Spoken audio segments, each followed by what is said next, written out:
नमस्ते, मैं दीपक आज आपको गंगा सागर घाट पर हूँ और आज मैं इसलिए उपस्थित हूँ कि आज हिंदू का महान पर्व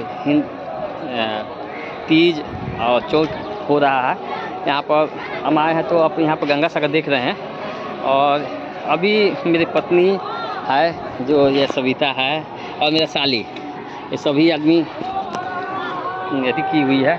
पर्व की हुई है और हम आपको यहाँ पर पर्व हो रहा है तो आपको हम दिखाएंगे कि कैसे ये लोग पर्व कर रहा है। अभी आपको हम गंगा सागर घाट पर हूँ, चलिए आगे वीडियो को मेरा लाइक नहीं किया तो लाइक करिएगा और चैनल को सब्सक्राइब जरूर करिएगा।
भाई नहीं